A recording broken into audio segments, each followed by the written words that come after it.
All right, thanks guys. My name's Dave Zapzotti. I've been a health and fitness professional for about 20 years.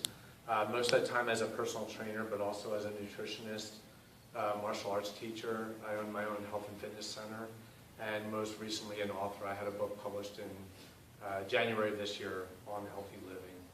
And what we're going to talk about today are stretches to complement our meditation practice, specifically our seated meditation practice.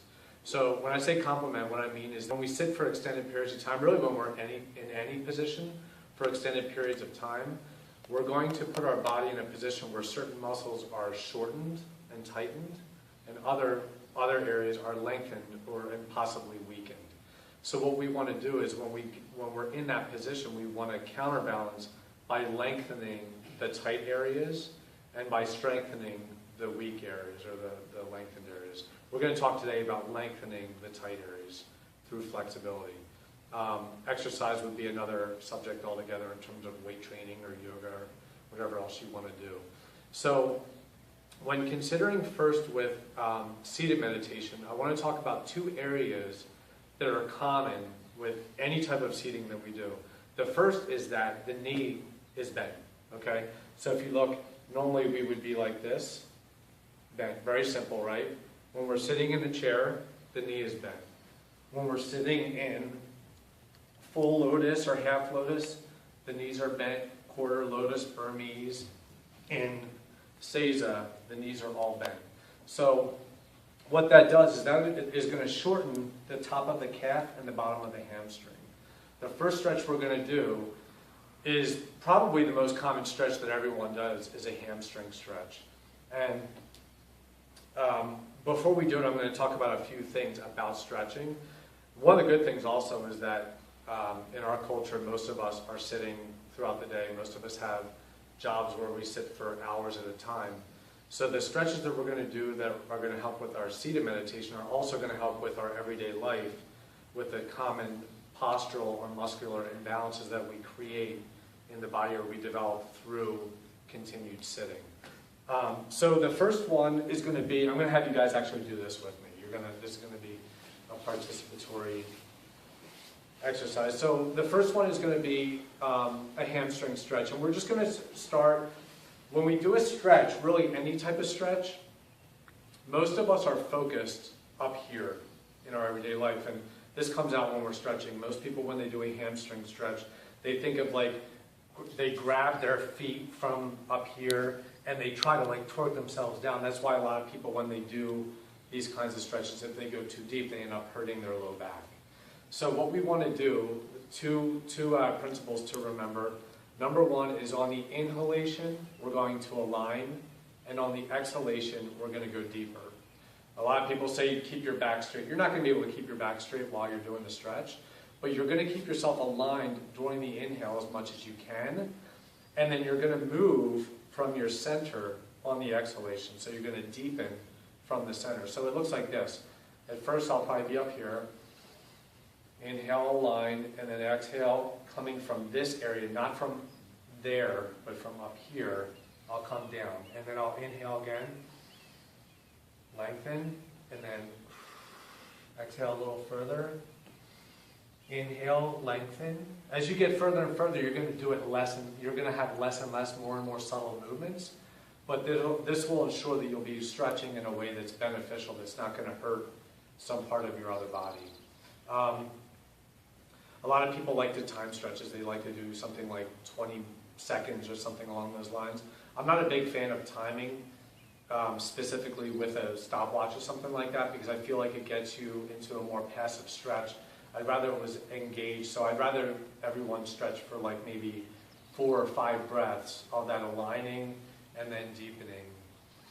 Aligning, inhale, exhale, deepening on both sides. So we'll do the first side, and then you guys have all done that a bit. So we'll switch to the other side now. And it's okay to grab your foot, as long as you're not coming from up here to grab it. So inhale, align. Exhale, deepen. Inhale, align.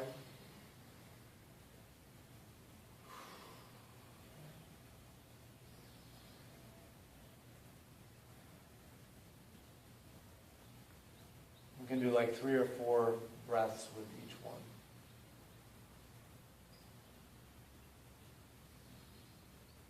Okay, so while you guys are finishing that up, I'm going to talk about the next one. I'm going to talk about really the main, there's a whole bunch of stretches you can do depending on what type of specific seated posture you're in. I'm going to talk about some of the most basic ones that apply to pretty much all of them. So the first one, we already talked about, the knee is bent in all kinds of sitting posture. The only type of meditation you could do where the knee isn't bent is if you're doing a lying or a standing meditation. Even with standing, you're usually slightly bent. The next area that's always common is that the hip is bent, okay? So it's bent here, it's bent in all those other postures, as opposed to being straight. Now, I want to show you guys something. Most people in our culture deal with low back problems, okay? And what's the most common thing we do when our back is hurt? We try to stretch our low back, right? So I'm going to show you why actually getting your hips into balance are more important than stretching your back. When we're sitting all day, just imagine I'm sitting in a chair, so I'm just going to do it from a lateral view so you guys can see. This area is bent, okay? And this area back here is lengthened. This would be shortened back here, and this would be lengthened here. So we're like this all day. Most of us have like 8-hour-a-day jobs where we're sitting. And whatever position your body's in, it gets used to that and it becomes familiar, it becomes comfortable. So your hip flexors are shortened in this position and your glutes are lengthened. And they both like that because they're like that all the time. Then when you go to stand up, your hip flexors are saying, oh wait, hold on, I'm used to being shortened. And the glutes, which would usually, if you contract it to bring it back into balance, they're saying, well, I'm used to being lengthened, so they want to be like that. Now, you're going to look pretty goofy if you're going around your life doing this, right? You're also going to look goofy if you do this. But the body does do that. It just doesn't make you look goofy by bringing your whole body down. So it brings the hips down like that without the rest of the body coming down. It goes like that. Okay? So that's a common postural deviation called an anterior pelvic tilt. And what it means is that your hip flexors are tight and your glutes are lengthened. Now, as you guys can see, when this happens, when I tilt my body in this way, you guys see how it increases the curve on the spine? That's compressive and it ends up causing back pain. So you guys can see now how stretching the low back is fine and it can bring some temporary relief. But if the hip flexors are tight and the pelvis stays in that position, this relief from stretching the back is only going to be temporary because unless we fix the source, it's just going to come back. So this is where we want to be. This is where we end up needing to be. So we need to get our muscles basically out of their comfort zone into the opposite posture that they're normally in. So what we're going to do for this one, and just so you guys know, if I were stranded on a desert island and I could only pick one stretch with me, this is the stretch I would bring. Okay? This is a lunge stretch. Same thing as with the hamstring. What we're focusing on doing here is lengthening this area. Okay? So most people, when they do this, are going to try to lean forward because they're focused on the top part of their body. They'll be trying to deepen into it like this. We don't want to do that. We want to inhale, align. Exhale, push from the center down this way. Okay? Have your feet far enough out that you're not like going onto your toes like this when you go down. Make sure that it's out far enough that your knee is around the center to the heel of your foot. Okay? And then just do that a few times. If you can't go much further, don't worry about it, but just inhale.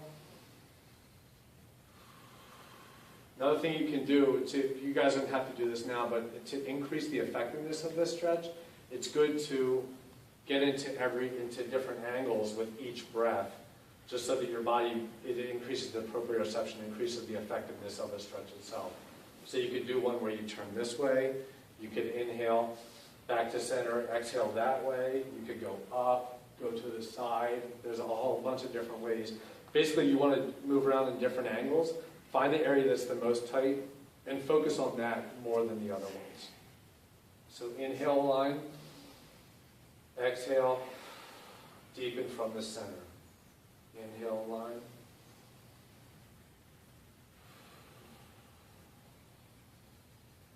Okay, good. So now we'll go ahead and switch to the other side.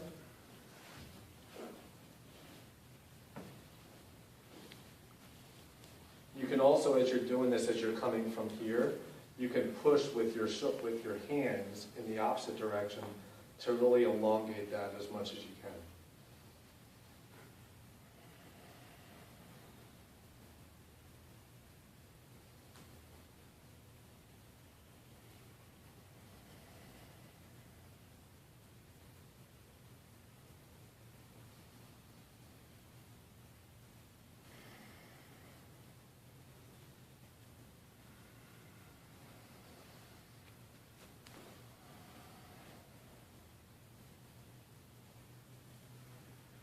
Okay, so a deepening, another stretch that we can do that's similar to this, that's even deeper, is the same exact stretch, except your foot is going to be up. If you guys can just watch this, but if you want to try it, some of you might feel plenty from just that stretch. If you want to deepen it, you can go to one of the chairs. And what we'll do is we'll put our foot on top of the chair, and then the knee down, and then the same thing. This is going to be a lot more hip flexor than the quadricep muscle. It's going to get some muscles that the other one doesn't, even though it looks very similar. Same thing.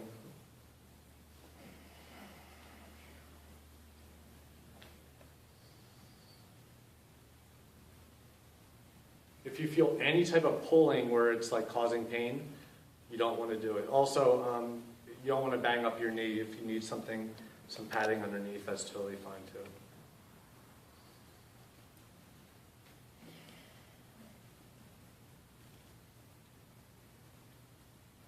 Okay, and we'll switch sides.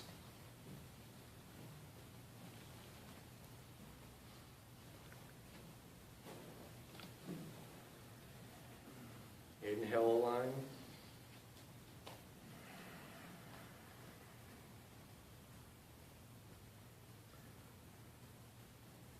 Oftentimes we try to avoid pain by moving away from the stretch. I guess maybe like we do in our everyday life, but to be really effective with it, you want to move right into the pain and feel it. And that will actually help you to gauge where you are and to not overdo it and injure yourself.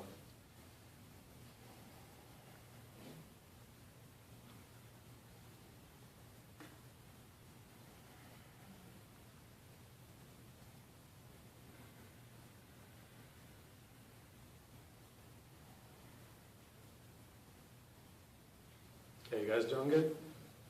All right, let's come on back. So next we're going to do a stretch.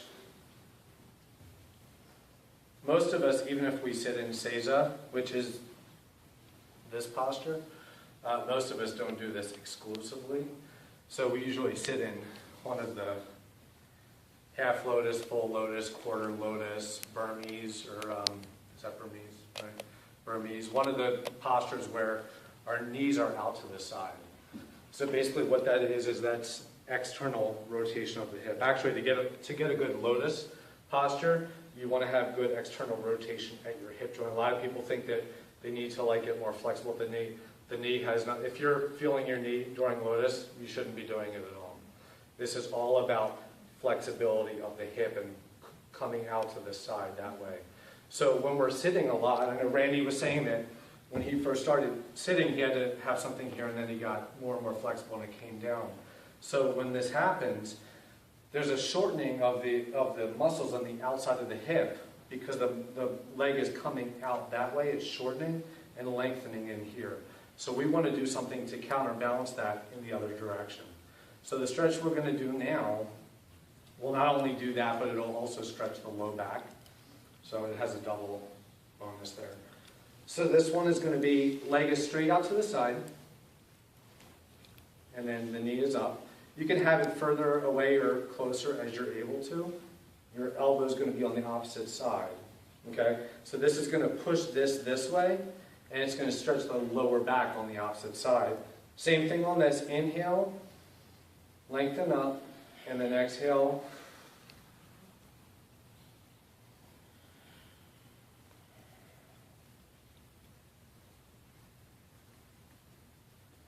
A lot of times we stretch like this, you're going to find your limit pretty quickly. So you might not be able to go much deeper back.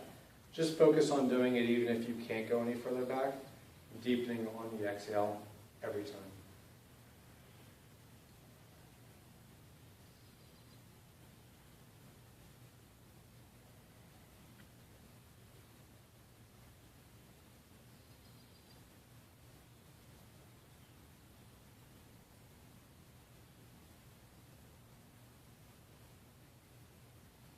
Okay, we'll switch sides. Some people like to do this. You guys can do it and I'll just talk while you're doing it. Some people like to do this stretch, bring the leg to the other side. If you want to do that, that's fine. It's going to put more stretch on this, but less on your back. Because the further your leg is this way, the more your back has to reach around to get to it, so it's going to stretch it more. Whereas if it's here, it's closer to your part of your back that's stretching. So it's just a matter of preference. I like to get a good stretch in the low back, so I like to keep it this way. But some people feel really tight on the outside, the piriformis area, so they bring it over this way. It's really just a matter of, you can try both and see what works best for you, or do a little bit of both.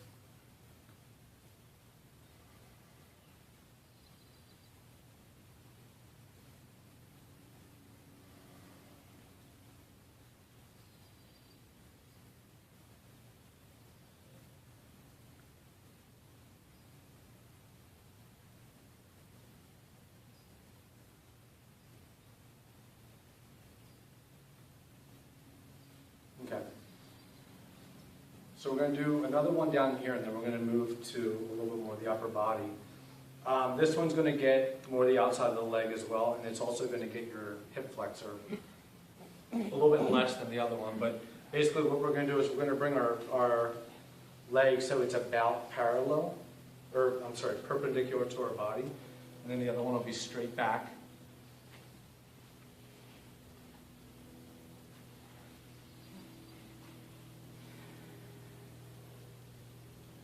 If you're really flexible, you can turn to the side, like that, as you're going. Or you can come up and get more of a hip flexor stretch if you want that way. For a lot of these stretches, there's multiple ways of doing it. It's just a good idea for the ones that you can to move around a little bit with each breath and find your tight spots and focus on them.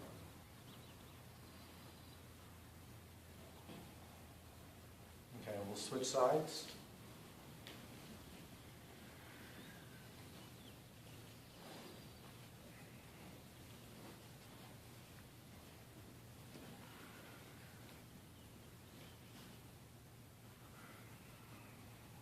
The higher you can bring your lower leg up toward like your chest area, the more it's going to stretch that outside area of the hip. It's okay to have it down low like that if you need to, but it's not significantly as much of a stretch as if it's up higher.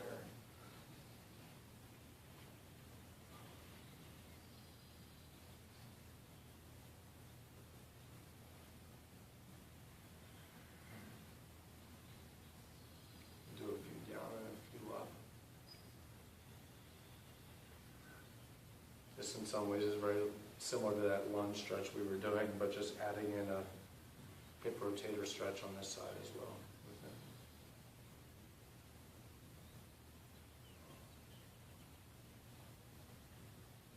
Okay, so I'm going to talk about one other major area of the body at this point. So we talked about the knee being bent, we talked about the hip being bent. Not necessarily happening all the time, but very common is that we slouch forward and usually project our neck forward, sitting, watching a computer screen, something along those lines. So this would be like proper posture, this would be a protracted shoulder girdle. So what we want to do is when we're sitting, we don't want to have to focus on this and think about like, it's actually possible to focus too much on your posture where you're not really able to get deep into your practice. So we want to do some stretches when we're not sitting so that we can be in this position more naturally So we're not having to think about it when we're in the middle of our meditation. So one area is going to be a lat stretch, the latissimus muscle on the back. It comes up through here, and it actually comes up and attaches onto the inner part of the arm. So even though it's a back muscle, when it's tight, it rotates your shoulders forward a little bit because the muscle pulls back that way. Okay. So when you guys are probably going to need to use chairs for this one. So what we'll do is we'll just come over and we'll have our arms straight on and just feel that stretch on the outside.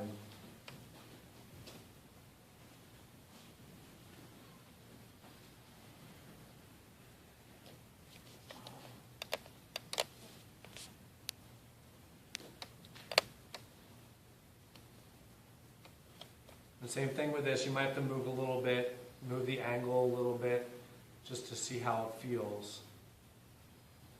Turn out, turn in, see what's tight and what's not, and just focus on the tighter areas.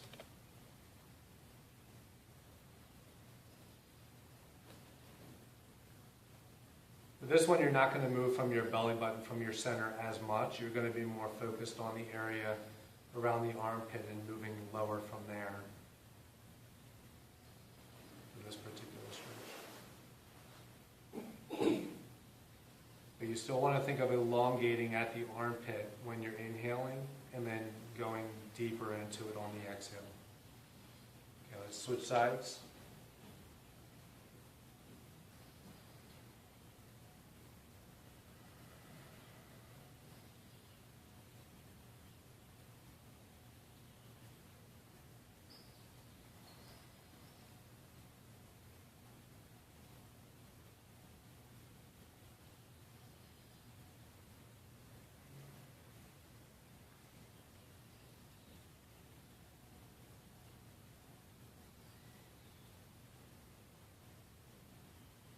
Okay, so now the last one we're going to do is also for that protracted shoulder girdle.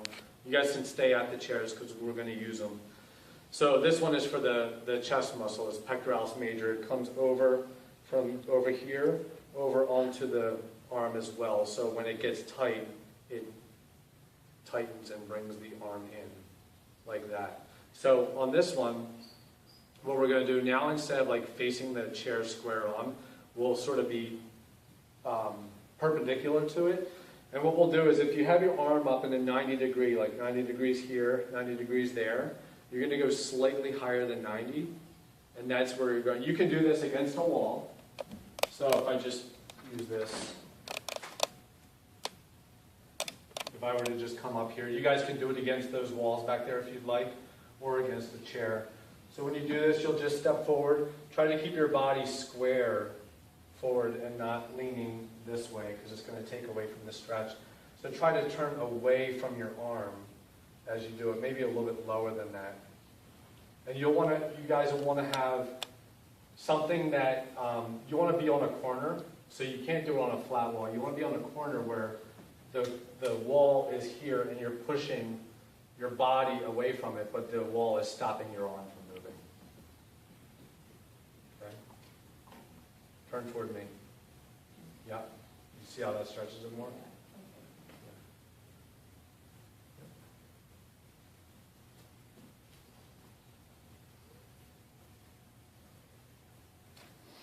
You guys can stay there. If you prefer to do it on a chair, which is just as effective, you'll be on the ground.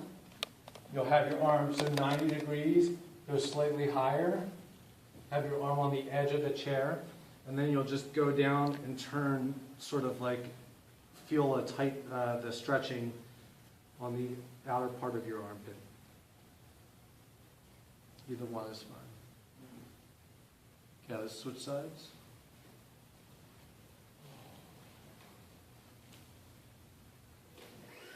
You like that one, huh? The upper body is a very neglected area in terms of stretching. A lot of people focus on the lower body, but there's a lot of deviations that can occur from prolonged sitting with the shoulders and with the neck that that do need to be addressed in order for everything else really to be working effectively as well.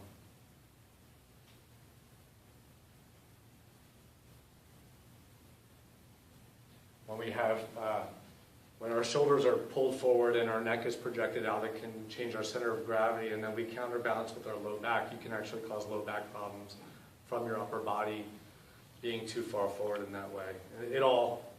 It's sort of a vicious cycle with that. Everything sort of affects everything else in the kinetic chain. All right, so we're all done.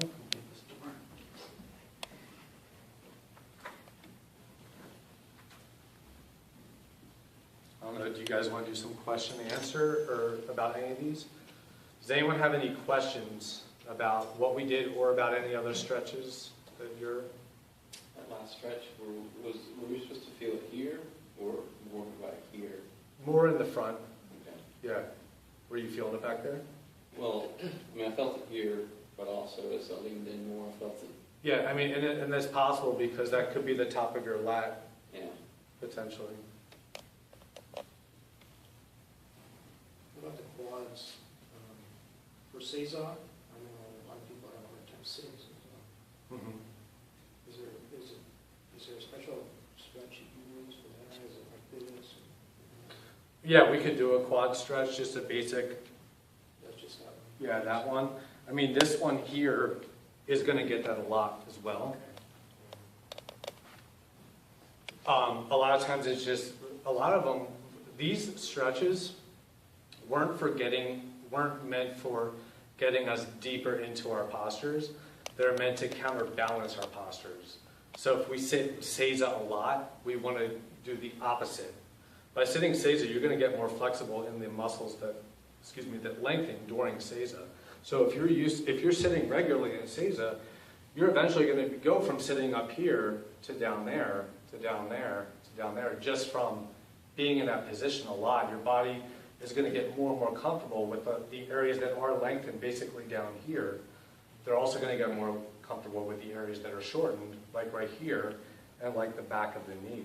So that's why we want to stretch those areas that are tight, because as we get lower, it's going to create more tightness in those specific areas. But yeah, there's stretches that we can do to get us deeper into those, and the quad stretch is definitely one of them, for sure. Any other questions? On the neck. So with the neck,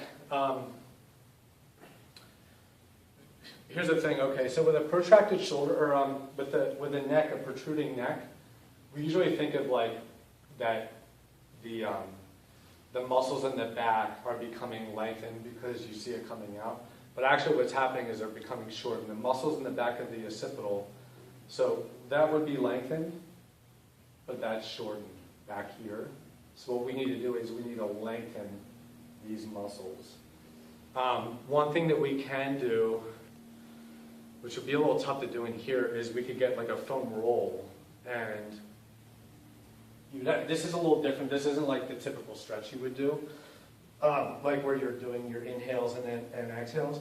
You could have a foam roll, make sure that this area is lengthened when you put it on, and actually lay there for literally about 5 minutes is a good way to. That's a quick way to help your neck to go from here to back like that, because it's all about lengthening this area. I wasn't going to get, well, we don't have foam rolls, I wasn't going to have everyone lay down for 5 minutes to do that, but it's a good question. It's something that definitely should be addressed. So it's really about lengthening the muscles in the back of the occipital region so that your neck can naturally start to come back that way. It'll happen naturally. You don't have to think about like being a turtle, like sinking back into your shell. Just lengthening those muscles. So you could do that with a foam roll. You want to do it with something that's somewhat firm. In fact, any stretches that you do, you want to do with firmness. Like if you're doing a hamstring stretch, and let's say you can't reach your toes, you'd want to use a towel rather than like a rubber band, like you know those big bands? Some people stretch with them. That's not a good idea. When you're working the flexibility, you're working the elasticity of your body. The more elastic tools you use, the less elasticity you're going to work in your own body. So if this is elastic and I can move back and forth, it's not going to get me as much as a firm towel. Then I can gauge my own elasticity. You guys see what I'm saying? If it's like this, I can't gauge that as much because there's too much give. So if we're working the rubber bands in our body, no rubber band tools. We want to use firm tools. Back on the neck issue, Sure. I've heard people say that it's not good to sleep with a big pillow because it puts your head in the back. Is that, do you know from your experience, how you sleep, is that Yeah. play? Yeah, oh yeah, for sure. Yeah. Tempur-Pedic pillows aren't good. Anything where it's going to increase, where the bulge is too big behind you.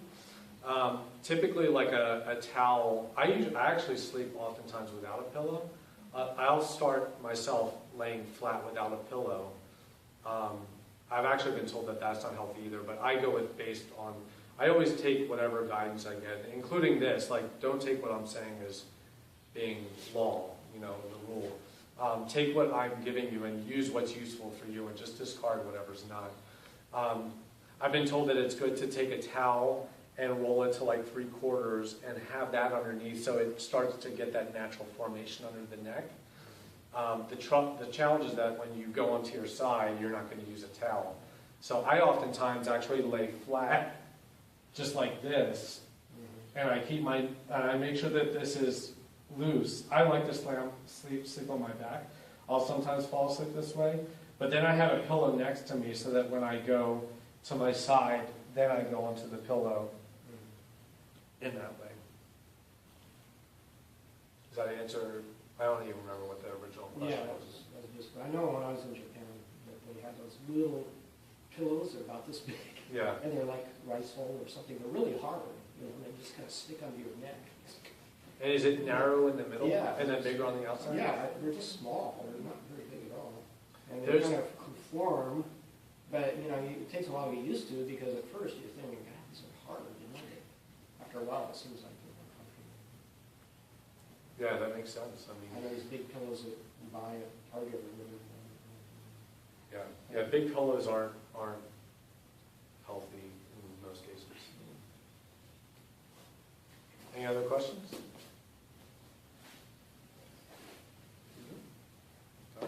Thanks, guys.